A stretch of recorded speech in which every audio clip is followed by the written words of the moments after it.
وَلَقَدْ يَسَّرْنَا الْقُرْآنَ لِلذِّكْرِ فَهَلْ مِن مُّدَّكِرٍ اعوذ باللہ من الشیطان الرجیم بسم اللہ الرحمن الرحیم سورۃ الفتح۔ تمہیدی باتیں میں پہلے عرض کر چکا ہوں۔ یہ سورہ مبارکہ نازل ہوئی ہے صلح حدیبیہ کے بعد۔ اس کی جو تاریخی پس منظر ہے صرف یہ چند جملے کفایت کریں گے۔ سن 5 میں غزوہ احزاب کے بعد یہ حضور نے صحابہ سے کہہ دیا تھا کہ اب قریش میں وہ دم نہیں رہا کہ اب دوبارہ وہ تم پر چڑھ کر آئیں اور حملہ کریں۔ لن تغزوکم قریش بعد عامکم ھذا ولکنکم تغزونہم۔ اب انیشیٹو تمہاری طرف سے ہوگا۔ وہ انیشیٹو حضور نے لیا ہے سن 6 میں۔ آپ نے عمرے کا احرام باندھا اور آپ کے ساتھ 1400، عام طور پر زیادہ بیان ہوتا ہے لیکن بعض روایات میں 1800 صحابہ احرام باندھ کر چلے کہ ہم عمرہ کرنے جا رہے ہیں۔ یہ گویا کہ ایک ٹیسٹ تھا کہ اب قریش کرتے کیا ہیں۔ آپ احرام کے لیے اپنی منزل بہ منزل کرتے ہوئے پہنچ گئے حدیبیہ تک، وہی جگہ جہاں پر کہ پھر صلح ہوئی۔ ادھر قریش کے لیے جو ہے ان کی جان پر بن گئی۔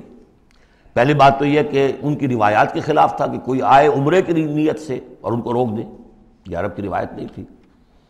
دوسرا یہ کہ اب اگر آنے دیتے ہیں اور مسلمان دندناتے ہوئے آئیں اس شہر کے اندر عمرہ کریں تو گویا کہ ان کی شکست ہو گئی۔ تو وہاں پر جو بھی ہوا تفصیلات کا تو موقع نہیں ہے۔ ایک طرف تو وہ تلے ہوئے تھے کہ جنگ کریں گے، اور جب حضرت عثمان کو حضور نے بھیجا ہے کچھ سلسلہ جنبانی کے لیے، وہاں ان کو روک لیا گیا، خبر مشہور ہو گئی کہ انہیں شہید کر دیا گیا۔ پھر حضور نے بیعت لی، وہ بیعت علی الموت کہلاتی ہے، بیعت علی لا نفر یا بیعت علی الموت، اور اس کا نام ہے بیعت رضوان۔ ایک درخت کے نیچے آپ تشریف فرما ہوئے اور سب نے آ کر آپ سے بیعت کی کہ اب یہاں جانیں دے دیں گے اپنی، سب ہم یہاں پر مرنے کے لیے تیار ہیں، جانیں قربان کر دیں گے، یہاں سے واپس نہیں جائیں گے۔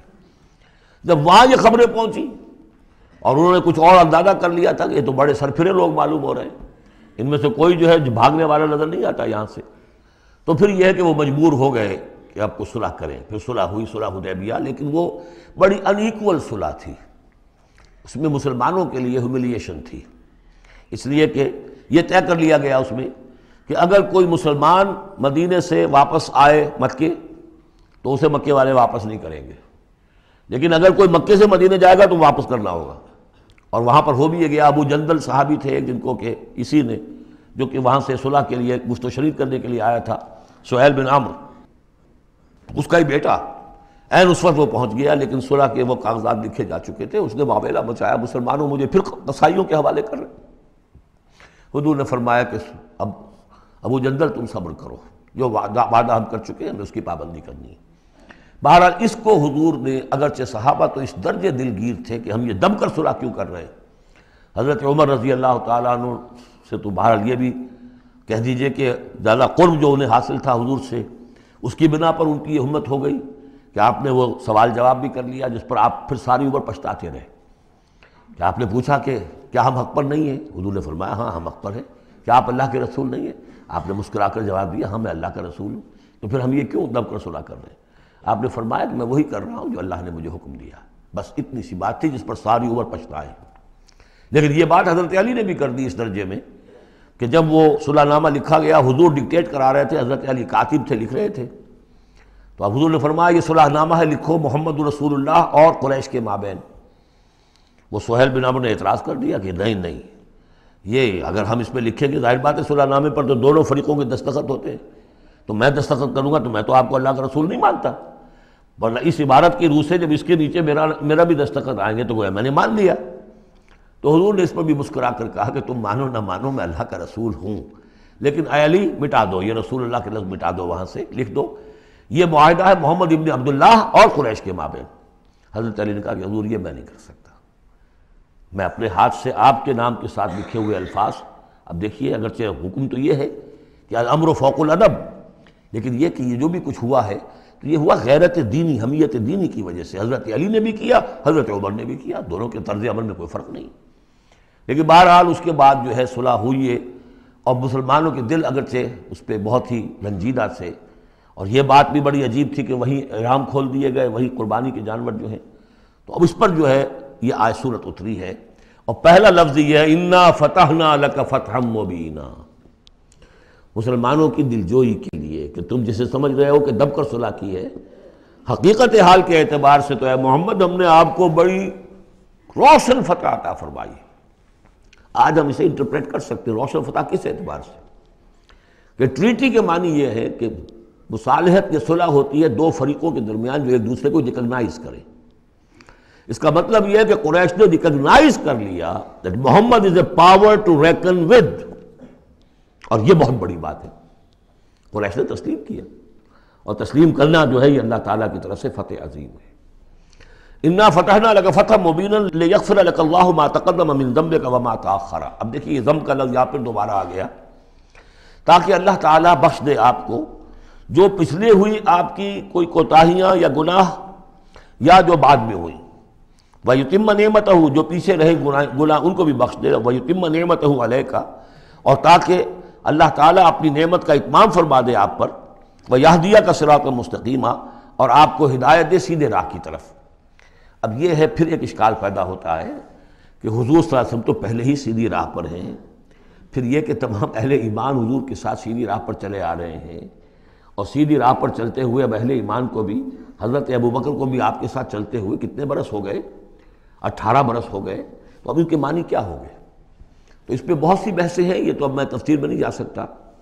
میری توجہ وہی ہے جو میں اس سے پہلے سورہ محمد میں کر چکا ہوں ضم کی، کہ یہ جو جد و جہد ہوئی ہے اس میں اگر کہیں کوئی خامی کوتاہی کسی کی طرف سے ہوئی ہے، چاہے وہ کسی اور مسلمان کی طرف سے ہوئی ہے، صاحب ایمان کی طرف سے ہوئی ہے، غلطی ہوئی ہے، خطا ہوئی ہے، ان سب کی اب اللہ تعالیٰ تلافی فرما دے گا۔ یہ فتح مبین جو ہے وہ ان سب کو کور کر جائے گی، اور یہدیہ کا صراط مستقیم، اب آپ کی یہ جد و جہد بالکل سیدھی تیر کی طرح اپنے ہدف کی طرف بڑھے گی۔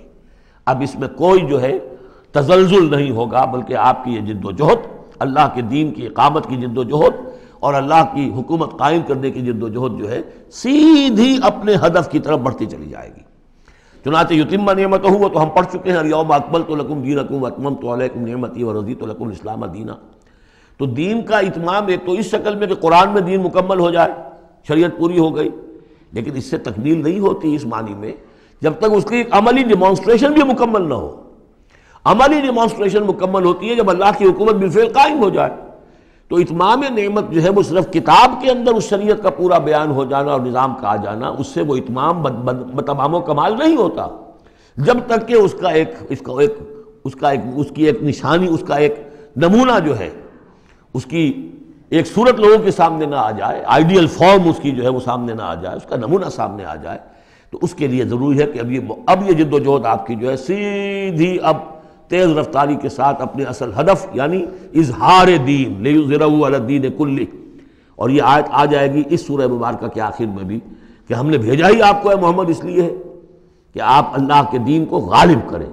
تو وہ اللہ کے دین کے غلبے کی جد و جہد اب تیر کی طرح سیدھی جائے گی۔ اللہ نے ساری اگلی پچھلی اگر کوئی اس میں کمیاں کوتاہیاں رہ گئی ہیں کسی کی طرف سے آپ کے ساتھیوں میں سے، ان سب کی تلافی کے لیے یہ فتح مبین آپ کو عطا کر دی۔ وَيَنْصُرَكَ اللَّهُ نَصْرًا عَزِيزًا اور اللہ آپ کی مدد کرے گا ایسی مدد کہ جس کے لیے کوئی شکست نہ ہو، بڑی زبردست مدد۔ هُوَ الَّذِي أَنزَلَ السَّكِينَةَ فِي قُلُوبِ الْمُؤْمِنِينَ لِيَزْدَادُوا إِيمَانًا مَعَ إِيمَانِهِمْ، وہی ہے کہ جس نے اہل ایمان کے دلوں میں سکینت نازل کر دی تاکہ ان کے ایمان میں اور اضافہ ہو جائے، تاکہ وہ اور اضافہ کر لیں اپنے ایمان میں، جتنا ایمان ہے اس سے اور بڑھ کر۔ وَلِلَّهِ جُنُودُ السَّمَاوَاتِ وَالْأَرْضِ۔ اب ظاہر بات ہے کہ اس میں ایک تو کیفیت یہ تھی کہ جو انہیں سکون حاصل تھا کہ وہ تیار تھے سب اپنی جانیں دینے کے لیے، اس کے لیے بھی ایک سکون قلب کے اندر اللہ تعالیٰ نے ان کے پیدا کیا تھا، تبھی تو وہ اس کے لیے آمادہ ہوئے۔ پھر یہ کہ ان کے اندر نظم اور ضبط کا یہ عالم کہ کوئی ایک شخص بھی حق میں نہیں تھا کہ یہ صلح یہاں اس وقت ہو، لیکن محمد رسول اللہ ان کی اطاعت اس کا سب سے بڑا ٹیسٹ وہاں ہوا ہے۔ اور یہ بات جو میں کہہ رہا ہوں شاید بعض حضرات کو عجیب لگی، کوئی ایک شخص بھی نہیں تھا اس کے حق میں۔ اس کی دلیل کیا ہے؟ اس کی دلیل یہ ہے کہ جب حضور نے جب صلح ہو گئی مکمل، آپ نے فرمایا مسلمان اٹھو، احرام کھول دو اور یہی قربانیاں دے دو۔ کوئی نہیں اٹھا، ایک بھی نہیں اٹھا۔ دوسری مرتبہ کہا آپ نے اٹھو بھائی، اب ہو گیا بات، بس جو ہو گئی ہوگی، اب یہی احرام کھول دو، کوئی نہیں اٹھا۔ تیسری دفعہ کوئی نہیں اٹھا۔ آپ دلگیر ہو کر، دل گرفتہ ہو کر اپنے خیمے میں چلے گئے، ام سلمہ رضی اللہ تعالیٰ عنہ ام المومنین آپ کے ساتھ تھیں، ان سے جا کر کہا میں نے 3 مرتبہ مسلمانوں سے کہا ہے کہ اٹھو اور احرام کھول دو، کوئی نہیں اٹھ رہا۔ انہوں نے کہا، مشورہ دیا کہ آپ کسی سے کچھ نہ کہیں، اپنی زبان سے کچھ نہ کہیں، آپ اپنا احرام کھول دیے، بس آپ آئے باہر، آپ نے قربانی دی، احرام کھول دیا۔ اس پر اب سب اٹھ گئے۔ یعنی اصل میں وہ سب کے سب منتظر تھے کہ کیا حضور ہمارا امتحان لے رہے ہیں، یہ کوئی ٹیسٹ ہو رہا ہے، کیا ہو رہا ہے، یا حالت منتظر شاید کوئی نئی صورت پیدا ہو جائے، شاید حالات بدل جائیں۔ لیکن ان کے لیے یہ بڑی انہونی سی بات تھی کہ عمرے کی نیت کر کے ہم نے احرام باندھا ہوا، یہاں کیسے کھول دے رہا ہوں۔ لیکن بہرحال وہ صرف ایک توقف جو تھا وہ اسی درجے میں تھا کہ شاید کوئی نئی صورت پیدا ہو جائے۔ لیکن اس سے ظاہر ہو رہا ہے کہ سب کے دل جو ہیں وہ اس صلح کے حق میں نہیں تھے، وہ تو چاہ رہے تھے کہ اب ہمیں موقع ملے اور ہم یہاں جنگ ہو اور اللہ کے دین کو ہم غالب کریں۔ هو الذی انزل السکینۃ فی قلوب المؤمنین لیزدادوا ایمانا مع ایمانہم وللہ جنود السماوات والارض، اور تمام آسمانوں اور زمین کے لشکر تو اللہ ہی کے ہیں۔ وکان اللہ علیما حکیما، اللہ سب کو جاننے والا اور کمال حکمت والا ہے۔ لیدخل المؤمنین والمؤمنات جنات تجری من تحتها الانہار خالدین فیہا، تاکہ وہ داخل کرے اہل ایمان مردوں اور عورتوں کو ان باغات میں جن کے دامن میں ندیاں بہتی ہوں گی، جن میں وہ ہمیشہ ہمیش رہیں گے۔ ویکفر عنہم سیئاتہم، اور دور کر دے ان سے ان کی برائیوں کو۔ وکان ذلک عند اللہ فوزا عظیما، اور یقیناً یہی شے ہے اللہ کے نزدیک بڑی کامیابی۔ وَيُعَذِّبُ الْمُنَافِقِينَ وَالْمُنَافِقَاتِ وَالْمُشْرِكِينَ وَالْمُشْرِكَاتِ الظَّانِّينَ بِاللَّهِ ظَنَّ السَّوْءِ، یہ الفاظ بہت مشابہ ہیں سورہ احزاب کی آخری آیات کے، اور سورہ احزاب جو ہے آپ کو معلوم ہے سن 5 میں نازل ہوئی اور یہ سن 6 میں نازل ہو رہی ہے، تو زمانہ جو ہے قریب کا ہے۔ اور اللہ سزا دے اور عذاب دے منافق مردوں اور منافق عورتوں کو، اور مشرک مردوں اور مشرک عورتوں کو، کہ جو اللہ کے بارے میں بہت برے گمان رکھتے ہیں۔ علیہم دائرۃ السوء، اصل میں تو ان کے اوپر ہے مسلط برائی کا دائرہ۔ وغضب اللہ علیہم، اور اللہ غضبناک ہوا ہے ان پر۔ ولعنہم، اللہ نے ان پر لعنت فرمائی ہے۔ وعد لہم جہنم، اور ان کے لیے تیار کیا ہوا جہنم کو، وساعت مصیرا، اور وہ بہت بری جگہ ہے لوٹنے کی۔ وللہ جنود السماوات والارض، آسمانوں اور زمین کے لشکر کل کے کل اللہ ہی کے اختیار میں ہیں۔ وکان اللہ عزیزا حکیما، اللہ زبردست ہے اور حکیم ہے۔ پہلے آیا تھا علیما حکیما، اب عزیزا حکیما۔ انا ارسلناک شاہدا ومبشرا ونذیرا، اے نبی ہم نے بھیجا ہے آپ کو شاہد بنا کر، وہی شاہد گواہی دینے والا۔ یہاں اپنے قول اور اپنے عمل سے اللہ کے دین کی گواہی دی۔ قیامت میں کھڑے ہو کر عدالت میں پروزیکیوشن وٹنس کی حیثیت سے کہیں گے اے اللہ تیرا دین جو مجھ تک آیا تھا میں نے پہنچا دیا تھا، اب یہ ان کے ذمہ ہے۔ فکیف اذا جئنا من کل امۃ بشہید وجئنا بک علی ہؤلاء شہیدا، ہم نے آپ کو بھیجا ہے گواہ بنا کر اور بشارت دینے والا بنا کر اور خبردار کرنے والا بنا کر، لتؤمنوا باللہ ورسولہ، تاکہ اے مسلمانوں تم ایمان رکھو اللہ پر اور اس کے رسول پر، وتعزروہ وتوقروہ، اور اللہ کے رسول کی تو تم مدد بھی کرو اور ان کی تعظیم کرو، توقیر کرو، وتسبحوہ بکرۃ واصیلا، اور اللہ کی تم تسبیح کرو صبح شام۔ یہاں دیکھیے اس آیت میں لتؤمنوا باللہ ورسولہ، اللہ اور اس کے رسول دونوں پر ایمان رکھو، پھر رسول کے لیے وتعزروہ وتوقروہ، اور اللہ کے لیے وتسبحوہ بکرۃ واصیلا، اس کی تسبیح بیان کرو